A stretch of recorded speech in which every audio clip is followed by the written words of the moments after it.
Hi, I'm Bill Hardiman, State Senator for the 29th District, which includes Kentwood, Grand Rapids, Cascade, Lowell, Virgins, and Grattan Townships. And we're here once again to present to you from capital to community. Thank you very much for joining us. We enjoy having these times, and we like to talk about issues that are important not only to West Michigan, but to the whole state. And we're going to talk about a very important issue today. And I'm very pleased to have with me my guest today, Dr. Steve Pueppke, Director of the Michigan Agriculture Experience Station and the MSU Office of Bio-Based Technologies. We're going to talk about the bioeconomy. Thank you very much for joining me today, Dr. Pueppke, and I appreciate your coming in and spending a little time with us. I'm very happy to be here. Thank you. Thank you. Well, bioeconomy, I mean, that sounds like a pretty impressive word, and it is impressive, but can you kind of tell us what do we mean when we talk about the bioeconomy? Well, we're talking about a future in which we are less dependent on fossil energy needs, and particularly imported oil.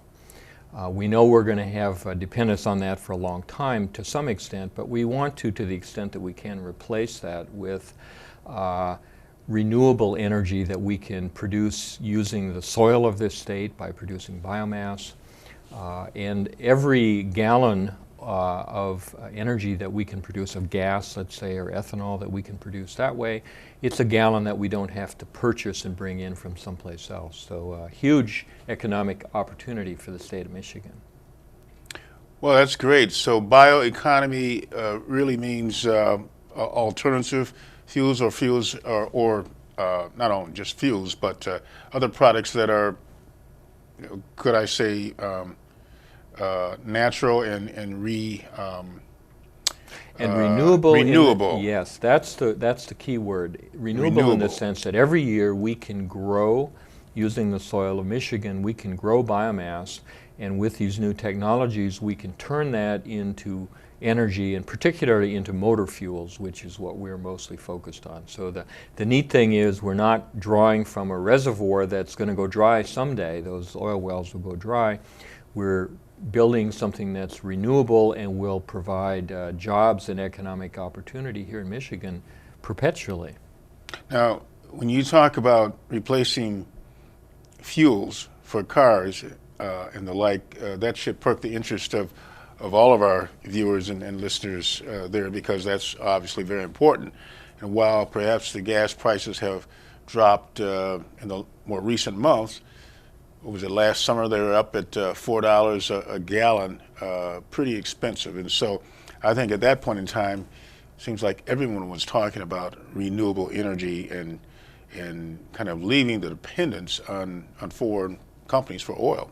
That's correct, and you're right in pointing out that energy prices in general and gas prices in particular have come down recently.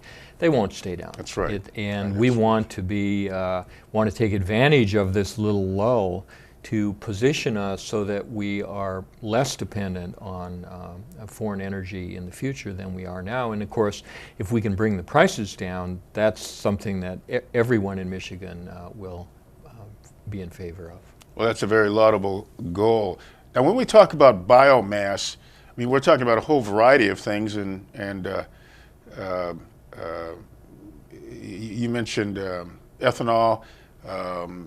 That's something that's renewable. I mean, growing corn, although there's been some question whether or not that's economically viable, or should the corn be used for food, which is, again, fuel for the body. Yeah, another kind of fuel. But there are so many other kinds of biomass products. Can you just name a few just to give our listeners a taste? Sure, absolutely. And you make a very important point that the corn to ethanol programs that we have today, and we have some of those activities going on in Michigan, they're important short-term stopgap kind of measures. But everyone realizes that we need a longer-term solution, and that's the solution that will take advantage of other kinds of biomass. One way we could think of it is that we would harvest things like the cobs from the cornfields that right now we basically waste. We drop them back on the ground. it's possible to turn them into fuel. So we could simply change our traditional agricultural system a little bit, bring those materials into a biorefinery and produce more fuels. Perhaps an even bigger opportunity for the state of Michigan is all those trees up north of Clare. We know how many trees we have.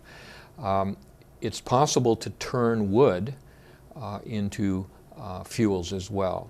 And we need to do that with an eye towards sustainability. We're not planning to clear cut or damage our natural resources. All of us here in Michigan want to preserve that. But we know if we manage those areas and if we do it right, we can turn a lot of that wood into fuel. We can actually do that right now, but we can't do it in a cost-effective way. So the things that we're involved with at MSU and some of our partner universities here in Michigan is to bring the cost down so that it makes sense. Well, that's one of the things that I noted was the cost. I think some things can be used for a variety of needs, including fuel, but it's that cost. Now, obviously, wood can be fuel to heat a home or whatever, but we're talking about other kinds of fuel or fuel to do other kinds of things. That's correct. So we would either, and there's lots of different kinds of wood too. There's everything from big trees, the kind of wood that we might currently be using for some other purposes, like sawmills or our paper and pulp industry. Now, we don't want to interfere with them or in any way. We want to keep those industries strong. But there's a lot of wood that's wasted in one way or another. Branches, species of trees that are no good for existing industries. If we can figure out ways to harvest that, probably we chip it up in some way, make it look something that might appear like compost, and truck it into one of these plants, then we have the opportunity to literally bring out of the back end of that plant motor fuels. Wow. And to make it even better, we in theory could also bring out some very valuable products in addition. Oils, lubricants, structural materials, composites that we know already the car companies and others are very interested in, the furniture industry in Western Michigan. And they're listening to their customers who are saying, we like this idea of being green and renewable. And so, again, we're trying to be very, very responsive and serve the needs of those industries as well. And so it's kind of a win-win. We could get the fuels, but we could get other things that are valuable at the same time. You know, that's great. I think many of us want to be good stewards of this world that we have, and this is a way to progress in doing that. I think that's excellent. Now, if I may call you Steve. You may call me Steve. Tell us why this bioeconomy would be so important to the nation, but also to Michigan.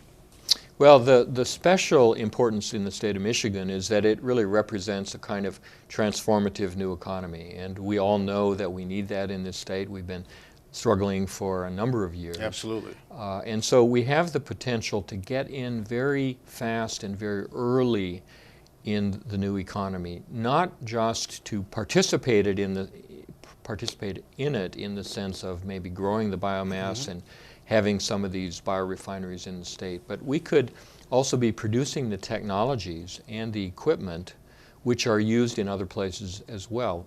Sort of like what we've been doing for so long in the car industry.